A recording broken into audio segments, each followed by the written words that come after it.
most classically trained musicians are not able to make a smooth transition into performing as a, pop soloist. But I think mine had a lot to do, my success has a lot to do with the fact that the whole while I was studying classical music, especially in my younger years, I was also doing a lot of do-ron-ron, a lot of shoo-doo-be-doo, all of that stuff with my peers. So I've been fortunate to be surrounded by music all of my life.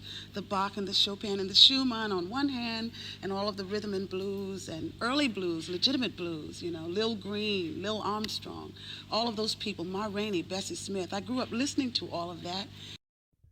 Okay, let me know in the comments, what type of music have you grown up listening to?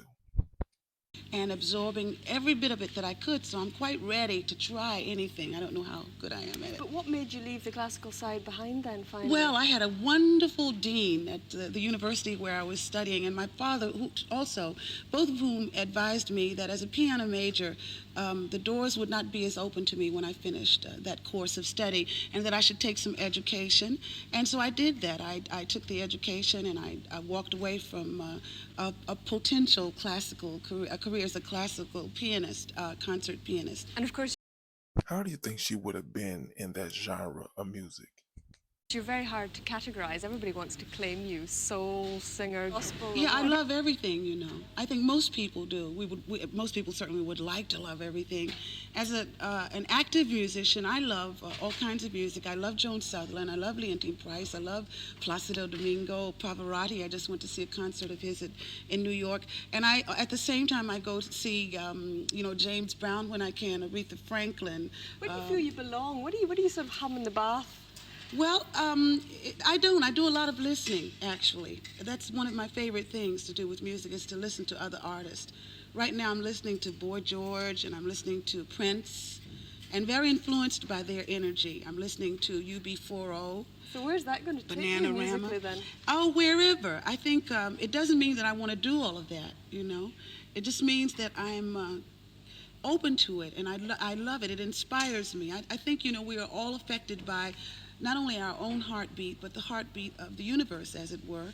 And musically, that means you have to listen to everything. You don't have to love it, you don't have to buy it all, but you certainly have to know that it's there. And I think this is definitely the 80s, not the 70s, when I started performing as a pop artist. And I think you have to absorb as much of it as you can and use what you can. So what are we going to see Roberta Flack doing next? Oh, well, I just did some music with Yoko Ono, which I'm very excited about. It's an album that John had started producing before he passed away. That's out. It should be out in England very soon. Tonight at the show, there'll be a little bit of rock and roll, which I think my fans are not expecting. Great. Well, I look forward to seeing you there. I wish I could be there. It's all sold out. Thank you. Thank you. Come anyway. Come. Okay, so this video raises some questions, and I want you to please be honest in the comments when answering them. First, who would you have loved to see Roberta Flack perform with? And what other musicians or genres do you listen to?